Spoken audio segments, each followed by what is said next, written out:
2 Samuel chapter 18. And David numbered the people that were with him, and set captains of thousands and captains of hundreds over them.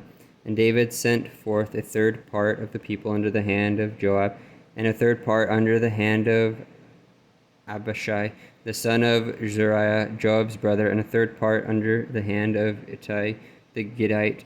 And the king said unto the people, I will surely go forth with you myself also.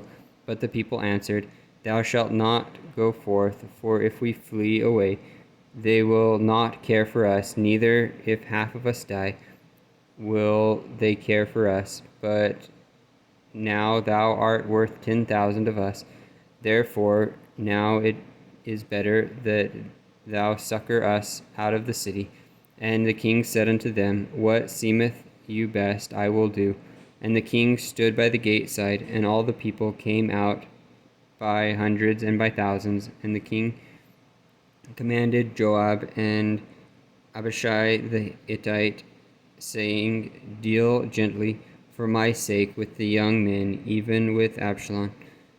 And all the people heard when the king gave all the captains charge concerning Absalom. So the people went out into the field against Israel, and the battle was in the wood of Ephraim, where the people of Israel were slain before the servants of David.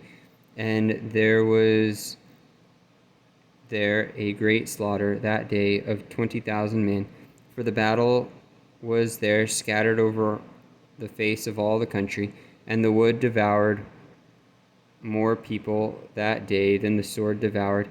And Absalom met the servants of David, and Absalom rode upon a mule, and the mule went under the thick boughs of a great oak, and his head caught hold of the oak, and he was taken up between the heaven and the earth, and the mule came way under him that was under him went away. And a certain man saw it, and told Joab, and said, Behold, I saw Absalom hanged in an oak. And Joab said unto the man that told him, And behold, thou sawest him, and why didst thou not smite him there to the ground? And I would have given thee 10 shekels of silver and a girdle. And the man said unto Joab, Though I should receive 1,000 shekels of silver in mine hand, yet I would not put forth mine hand against the king's son. For in our hearing the king charged thee and Abishai the Hittite and Ittai, saying, Beware that none touch the young man Absalom, otherwise I should have wrought falsehood against mine own life.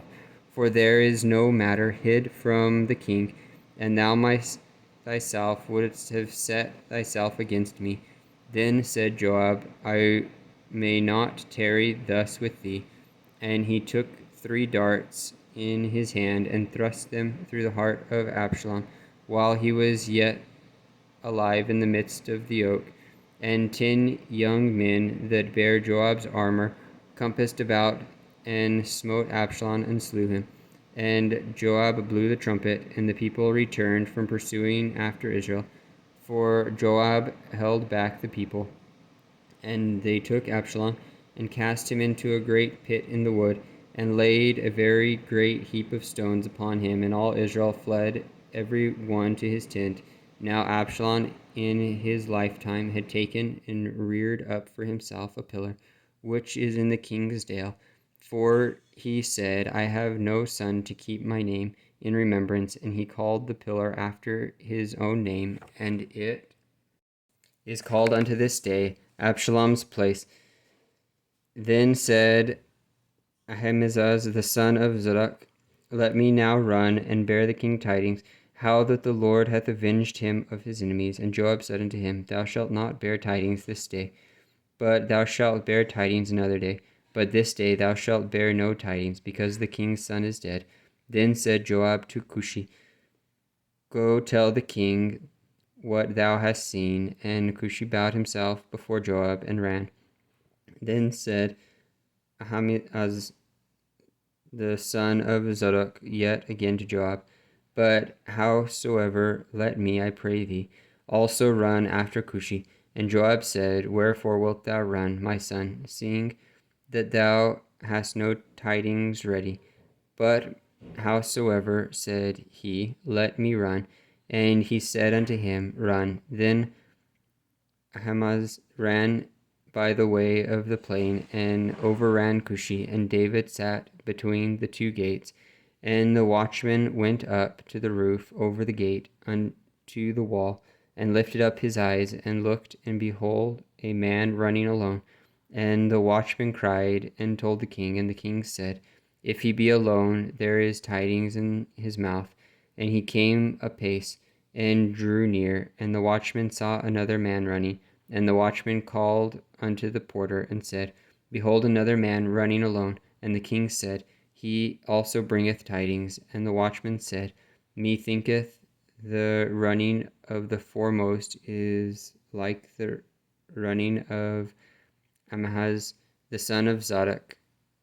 And the king said, He is a good man, and cometh with good tidings. And Ahimaaz called and said unto the king, All is well. And he fell down to the earth upon his face before the king, and said, Blessed be the Lord thy God, which hath delivered me up the men that lifted up their hand against my lord the king. And the king said, Is the young man Absalom safe?